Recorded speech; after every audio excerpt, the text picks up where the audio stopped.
And joining us now, without further ado, Stephen K. Bannon, host of War Room Pandemic, the #1 radio show in America. Except for today. Today, Donald Trump is going to be the #1 rated show as he hosts Rush Limbaugh. Steve, great to have you. Let's call that a rally. He's having a 3-hour rally. I don't want to seem like he's auditioning for a next gig. Right. It's a 3-hour rally. So no, I think President Trump is taking to the airways. Saturday night's very important. You know, we got tremendous feedback from all the ones we've done with the young Republicans across the country. They're at the vanguard of really this whole volunteer effort to not just poll watchers but election officials. People are going to be in the room.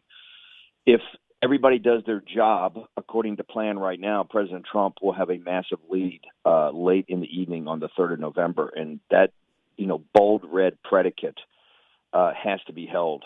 And so that's got to be held by people that are going to be in the counting rooms. Absolutely essential that we have young, vigorous, tough people, understanding that traditionally many of the people who have done that, our senior population are rightfully concerned about the CCP virus.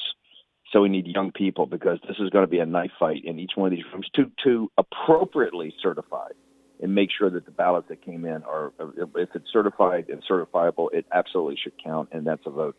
But if it's not certifiable, it should not count, and that's where the fights are going to be. And so Saturday night we're going to have a partners discussion. You'll get super inside baseball. And, John, I got so much positive feedback from the event in New York, and particularly your radio interview afterwards. So, the John Fredericks Radio Network continues to resonate throughout the country and the world.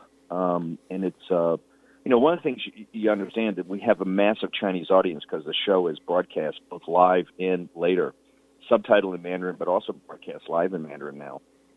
And it's interesting.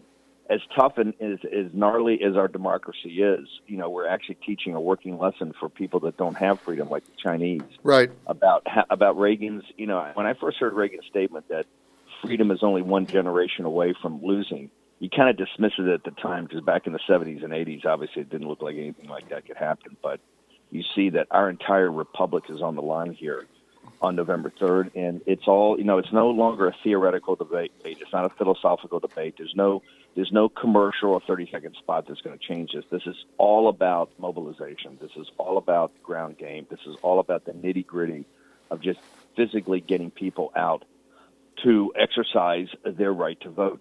And that's what this is all going to come down to. Steve, we had a lot of momentum a couple of weeks ago. Then there was the debate, which, as you know, I was not happy with. I made that clear. I didn't think it was a good idea to not let Biden talk and to interrupt him, and I thought for a lot of people it was just annoying. So I wouldn't have done that. But now you look at some of these national polls, and I know we went through this in 2016, but you look at these national, and one after the other is coming out showing Biden up by 15, 18, 20, 23.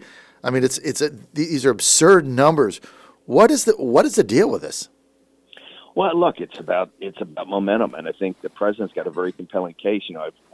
We're not called War Room Pandemic for nothing. Right. We always assumed that this pandemic, because it's driving it's driving an economic crisis, it's driving a financial crisis, of which he's handling.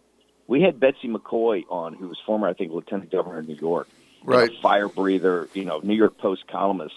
She makes the most compelling argument, which I've been saying. Trump's handling of the pandemic, I think, is so much more powerful than the to-do list that Harris and Biden put up. I would be diving into that and pivoting into that hard. And just, I think you've got to get out. You've got to make the case. And look, I am not a fan of going and doing these rallies right now. Right now, I think you got to look at operating leverage.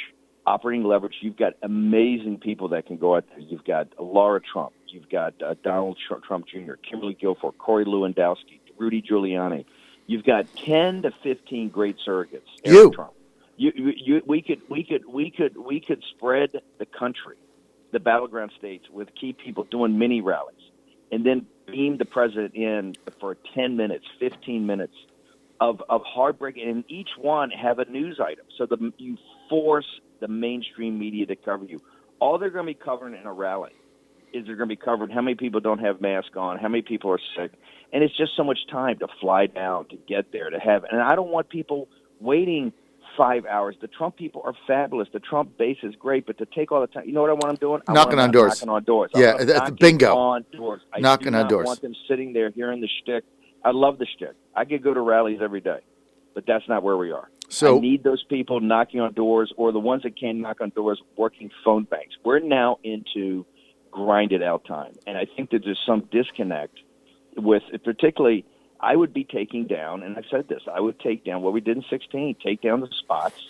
He commands the media. He commands the media every time he does something. Take down the spots. But you're getting outspent 8-1 anyway, right? And there's no spots here that are going to make a difference. And stop chasing suburban women, suburban housewives. It's just not there, right? I've said this in the beginning. You got Hispanics, you got African Americans, you got African American males, you got Hispanic males, you got people that resonate. The economic nationalist message resonates with them. Go where the votes are. And I would pound that, and I would do paid chase. It's the time you've got to shift your resources to have people. You've got an advantage. You see, Pelosi and these people are panicked. They're trying to get out the vote for the third. They realize they don't want to be outvoted on game day. They're trying to shift their resources. It's very difficult for them. Number one, they've traumatized. They've traumatized not just their low information voters. They've traumatized their elites too. That none of them want to go out. They all got fear. So we got to leverage off that and get our people out going door to door. You got to get paid chase. This is all going to come down. That's what the story in the Hill, John, you'll look at today, but the early vote and the AB vote it's going to come down to low propensity voters. You got to get low propensity voters out, and low propensity voters love President Trump, but they're low propensity for a reason. They don't vote. Okay, you got to go curate that. So you got to go to them. You got to go to them to get the low propensity voters out. You got to go to them. You've got the data. You know where they are. You got to go knock on a door. You got to physically knock on a door. You got to leave something behind. You got to go back. It's not one time. You got to go back. So forget. We're past the nice philosophical talk. Right. This is about physically getting people to go vote, and I think that's got to be a thing. And I'm adamantly just against these rallies because I think it's you can do 10 digital or streaming. You got 15 fabulous people. Mm-hmm. Fabulous. I mean, his surrogates, Biden's got nobody. Mm-hmm. Biden literally has nobody that can go out there. He doesn't even have a vice president that can go out there. I thought because I'm actually pretty high on her, I thought her performance, I thought her staff did a terrible job with getting Senator Harris ready. It was horrible. So, Biden has no surrogates, and Biden's not great. So you run a campaign. We've got 15 people every bit as good as his running mate, from Corey all the way to Laura Trump and everybody in between, right? Flood the zone. I see Don Jr. is going to do a bus tour. That's perfect. And then you flood the zone, and then you have the president come in digitally, bang, bang. And here's what you do. You carve out a piece of news in each one of those 10 or 15-minute hits that the media is forced to cover. Because they're not going to cover. Here's what they're going to cover in the rally. How many people don't have masks? How many elderly are not there? It's just all they're going to do is that this is a super spreader event. That's what they're going to cover, right? Which is not what we need out in the media right now. So, it's also diminishing returns because this is not 2016. I got the big rallies in 2016. It was exciting. You got people motivated. That's how you got your message out. I get it. Right now, though, you don't need those. They're not covered the right way. Instead of hitting one rally in one town, he can hit 5 or 6 a day and in video at different times.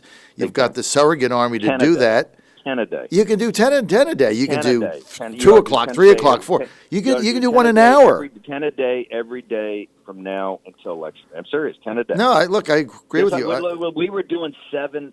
We were doing 7 and 8 rallies a day in person. The run up to that, and in person, he's the guy is extraordinary. But there are times in life you got to be smart here. You got to. This is about operating leverage. Internet and online and streaming. And look, you've built this massive platform. The one thing Pascal did that's fabulous, you've got a massive, massive online reach. Use it. You've got assets here the other side doesn't have. Number one, you've got the most articulate, devoted surrogates that can get out there that TV doesn't want to cover. Right. Remember, the TV doesn't want to have Laura Trump on. TV doesn't want to have Ivanka on. TV doesn't want to have Corey Lewandowski on. Right? They'll give them limited stuff. But you get them out there, you leverage off that, you come in, and you you can put a different news hook in each one of these talks, use it as a forcing function to force the mainstream media to cover each one. And the mainstream media will do it. If they're forced to by a news thing, they're all scrambling to get scoops. Boom. And he can do 10 minutes. Like an example is tomorrow. He's fabulous. These videos are fabulous. I give you a perfect example. Tomorrow at from noon to 3, I'm headlining a big rally in Greene County, which is in Southwest Virginia. We need a big vote there. We got a lot of people come. It's going to be 3 hours. I'm the surrogate that's doing that. It's in Greene County, North Virginia. He could pipe in for 5, 6, 7 minutes. That means media's got to come and cover it. That means you get that earned media with it. 5 or 7, 8 minutes done, and that becomes a highlight of the rally, along with the other surrogates we have led by me. Times that over and over and over. I think that's where you nailed it. Give me 10 of those. In Virginia 2 and Virginia 7, just camp him out. I mean, digitally, he should be bang, bang, bang every day. Should be doing a Virginia 2 or Virginia 7 every other day. So listen, guess what? I think this is all going to happen. Just stand by. I think it's going. I think we're going to. I think you're going to see people working smart. You've got great people at the campaign. You've got Stepien and Jason, and you just got to regroup a little bit. Listen, the getting the virus. But I think, and here's what's so powerful: his recovery is dovetails the nation's recovery. You just have to make that case, and you have to wash, rinse, repeat. Mm-hmm. Wash, rinse, repeat. Sometimes they fall in the habit of, I said it once, we already talked about that. No. That's not how this works. Wash, rinse, repeat. Mm-hmm. In people's mind, they should think Trump's recovery is the country's recovery. Mm-hmm. Here's why. They just announced that Broadway shut down to the summer of 2021, right? Broadway is now shut down. It'll be over a year that Broadway is shut down. That didn't happen in the Civil War. It didn't happen in World War II. It didn't happen in World War I. We have now done something that's extraordinary. We have shut down the theater business in this country for over a year. That is not sellable to the American people, okay? The person that comes up with the plan that we're going to open this thing smartly, we're going to open it up safely, but we're going to open it up, right, in this targeted interventions or focus protection, whatever you want to call it, right, do this smart, is somebody the American people are going to support. I'm talking about Democrats. You go in New York and see the fear going around, the mass hysteria that the mainstream media is causing. Look, we know more about this pandemic tomorrow. On our show for 2 hours, we're going to have Dr.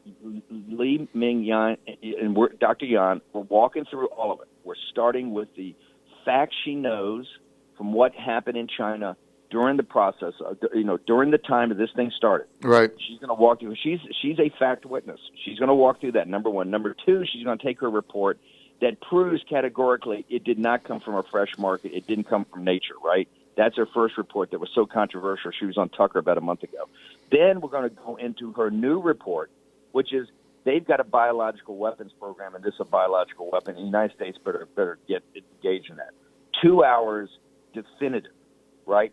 My point is this thing is not from nature. It's very serious. The people that come up with the plan to solve for this, hold China accountable, and get this country back open will dominate American politics for the next 20 years.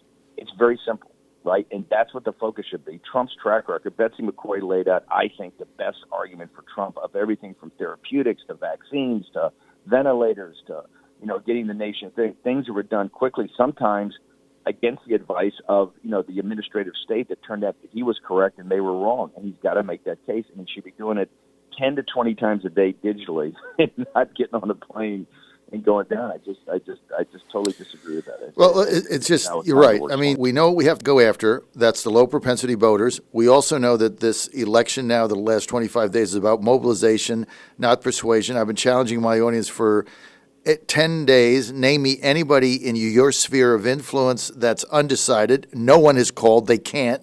Everybody's made their mind up. Now it's just there's no one undecided. The other thing you said, Steve Kornacki over at MSNBC, I think is one of the smartest guys around, especially on numbers. And Kornacki agrees with me. I think he says there's 2 or 3%, maybe.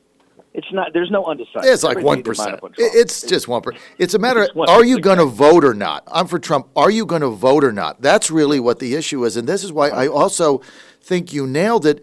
I wouldn't do any TV ads. I think it's a complete waste of money. You outspent 10 to 1. I mean, it's dumb. You got to hold people accountable. Guys are spending time making spots for him to look at. You're not helping. No, it's just people adding to the madness. Stop the madness. Get exactly. Focus. It's just people making commission. That's got to go. And look, we blew through the campaign, not we, I'm not running it. Campaign blew through, hate to say it, but we got to tell the truth on the air.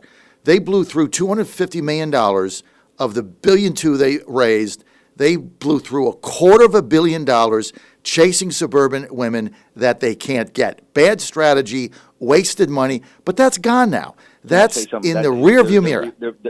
In the military, in the Navy, call that, we'll do a hot wash-up. We'll do a hot wash-up immediately after he takes the oath of office at noon on the 20th. There's plenty of time for that, but listen, here's the point. It is what it is right now. Right. And I want to just repeat this and make sure the audience understands this.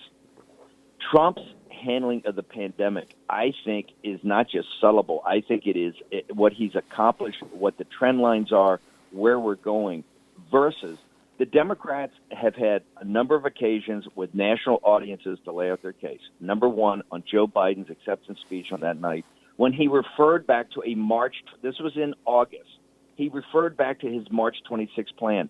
That is ridiculous, right? The March 26 plan might as well be from ancient Greece, right? The learning curve here is so steep. So that shows you, number one, they got nothing, okay? They so panicked, they sent Harris back the following week when Trump was there at the White House on his acceptance speech to do a pre-buttal on their plan. Another nothing burger. They had a third attempt.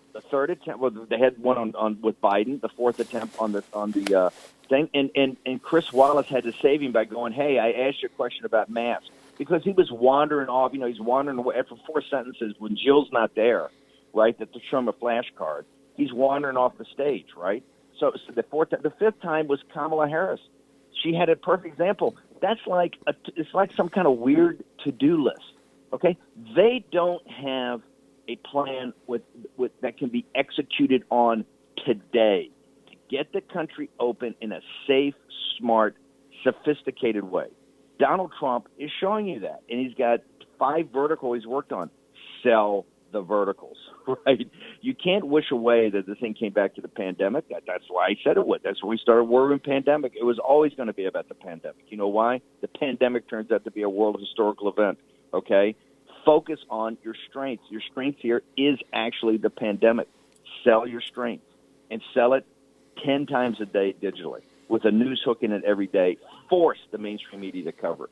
We do that, you're going to have a lead at 11 o'clock at night on the 3rd of November, which is all that matters right now. Get very focused on the task and purpose. The task is at 11 o'clock at night on the 3rd. You got a big lead, and I'm going to pick 3 random states, Florida, Pennsylvania, and Ohio. Okay? You've got big leads in all 3. Ohio's been called. You got a lead in Pennsylvania and Florida. You do that, you're going to raise your hand at noon on the 20th of January. Nancy Pelosi knows that. The Democrats know that.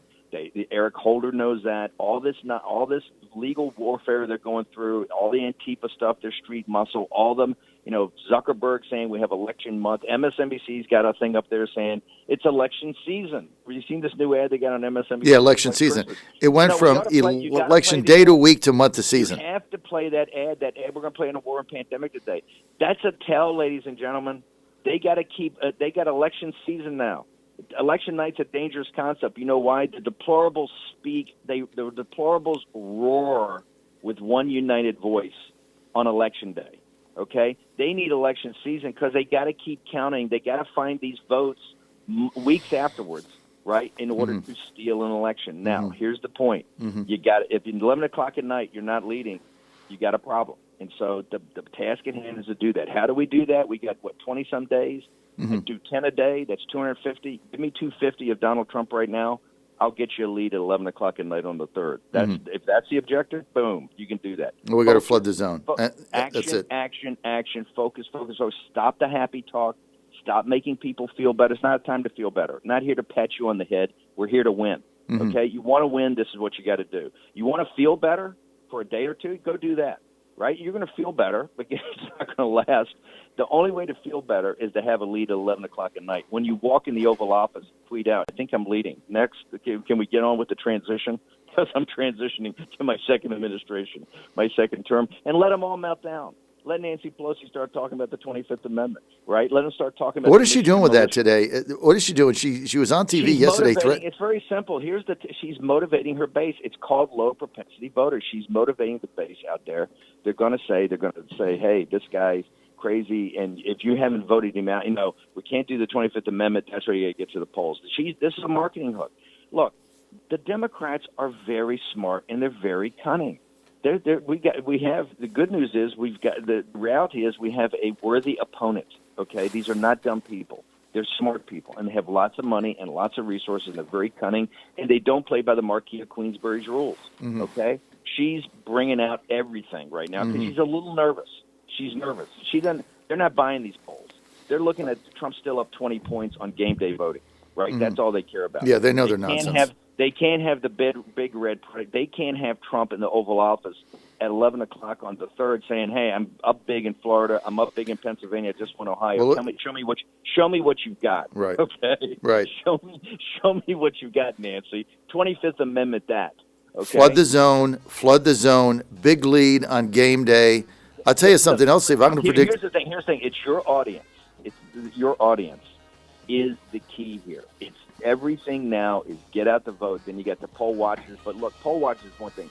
You must volunteer to be in the room where the ballots are going to be. We need to run up the score on election day. We need poll watchers. I'll be sending something out on that. That's on my Facebook page. We need poll watchers, and we got to get this done, and we're right there. And by the way, if you're at home right now and can't do anything, you should be retweeting social media. You should be spreading the. You got to do something. War Room, just flood the zone with content. Yep, and I'm going to predict this now. We're going to have a lead on game day in Virginia. I'm not sure we'll hold it when all these mail-in ballots come in, but we're going to have a significant lead here at midnight. We got 6,000 paid volunteers. We'll have knocked on. Steve, good. Virginia 2 and Virginia 7 are the beating heart of saving this republic. You Virginians out there. 2 and 7. 2 and 7. All right, Steve, I got to go. Hey, I'll see you Saturday night. Bye. John Fredericks Radio Network.